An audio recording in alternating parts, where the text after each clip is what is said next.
you guys got stand up. Not really. You guys can stand up.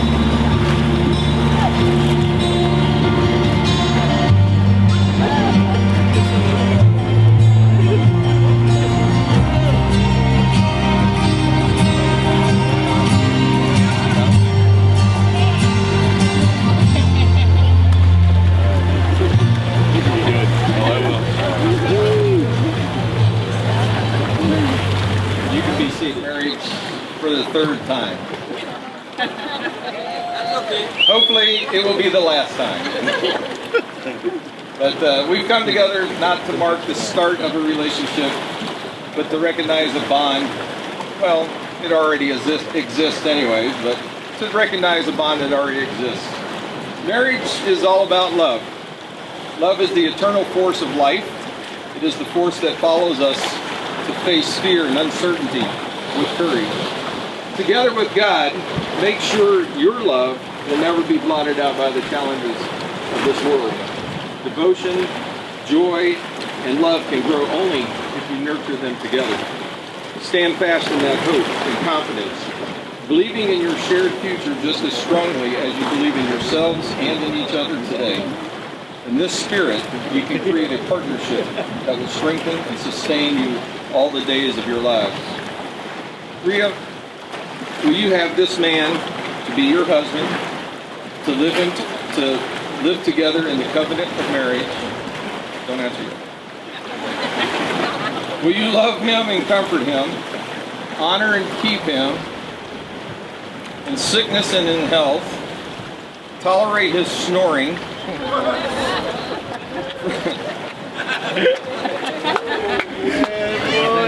and forsaking all others, be faithful to him as long as you both shall live? I do. Good. And Michael, will you have this woman to be your wife, to live together in the covenant of marriage? Will you love her, comfort her, honor and keep her in sickness and health,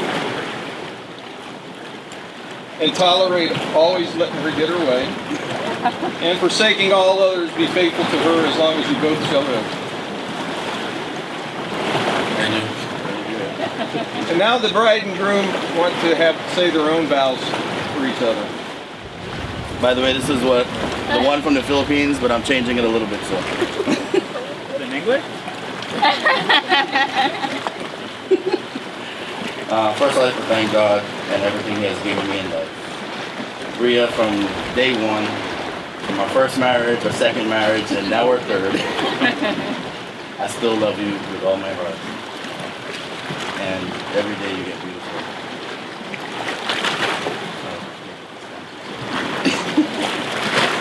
I knew the first day we met, thank Donald, got it put here, for giving you my number and us starting to talk on WhatsApp. I remember the night you became my girlfriend, and from that moment I knew you were going to be my wife. You guys can hear me, right? Closer to you. I know a few stories that, Grant told you, and we almost broke that record. Just not the 10 kids like his Grant had. You're my sunshine and my world, and I will always love you forever. Words can't describe what you mean to me. And the few months that we've been together, we have accomplished a lot. Married 3 times, that's one thing. I promise to always love you, to give you what you want, to a certain extent.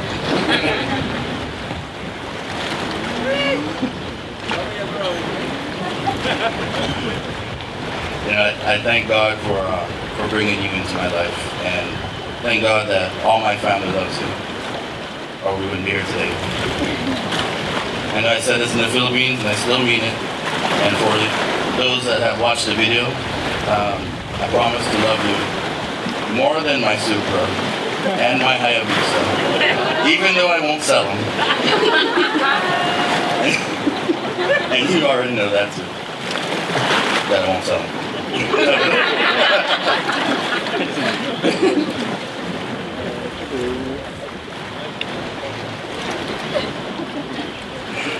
I do know and promise to always love you. You will always be my number one. And thank you for loving me. And I always appreciate you for all the stuff that you've put up with so far. And I know that we'll have a long life together and have a happy family. And with all our friends and family by our side, I do promise to love you always.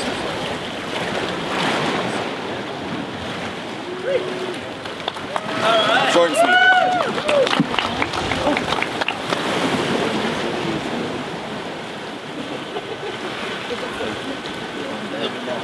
You take a selfie now?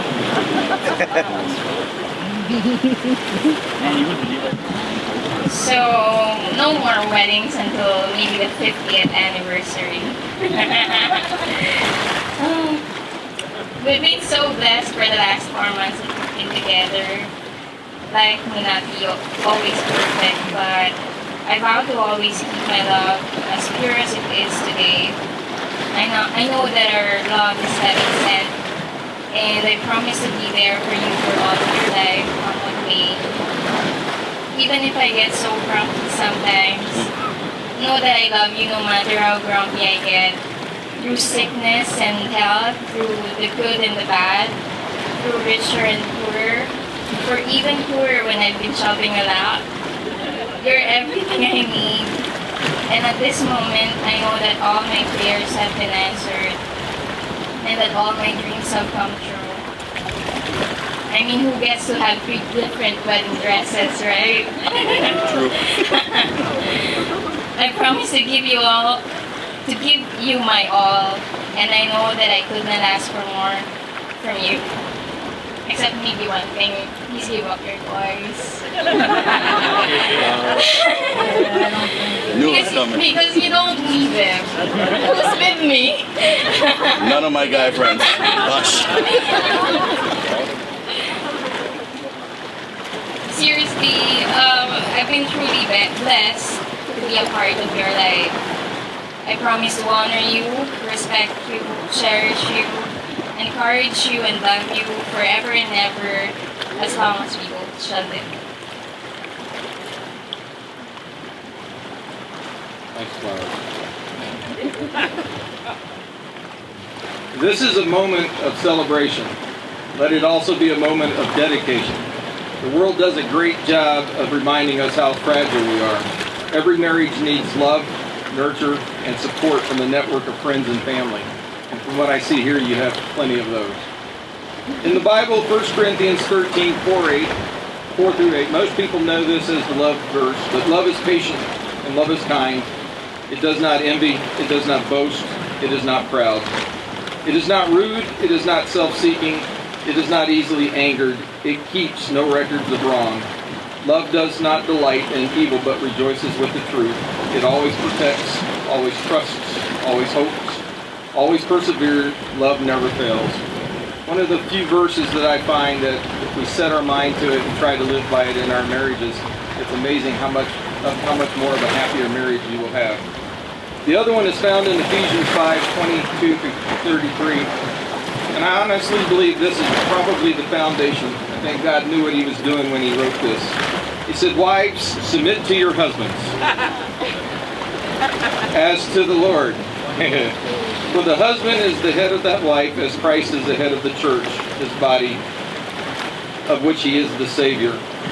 Now, as the church submits to Christ, also wives should submit to their husbands in everything."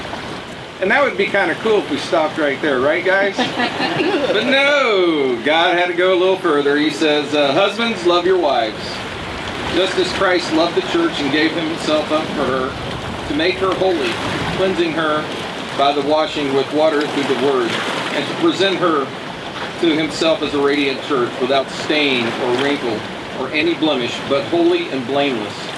In this same way, husbands ought to love their wives as their own bodies.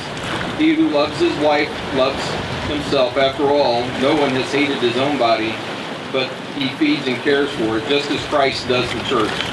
For we are all members of his body. For this reason, a man will leave his father and mother and be united to his wife, and the two will become one flesh.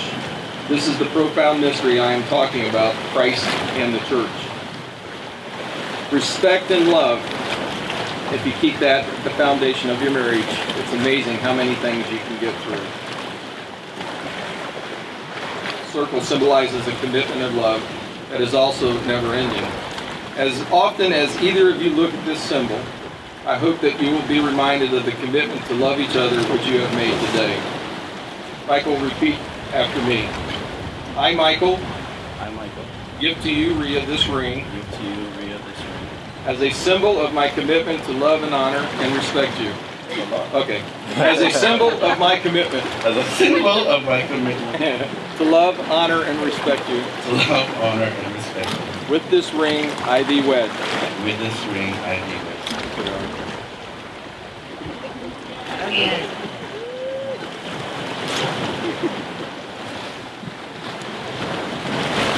Now, Ria, take this ring and repeat after me. I, Ria, I, Ria, give to you, Michael, give to you, Michael, this ring this ring as a symbol of my commitment as a symbol of my commitment to love, honor, and respect you. to love, honor, and respect you.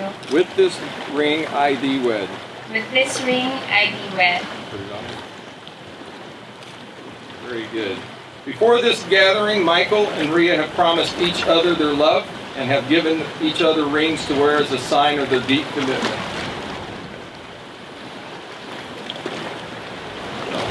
Therefore, by the authority of God and in front of these witnesses, for the third time, I pronounce that you are husband and wife, and you may kiss your bride.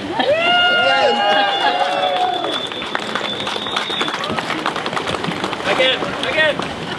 Thank you. Number 4, let's go.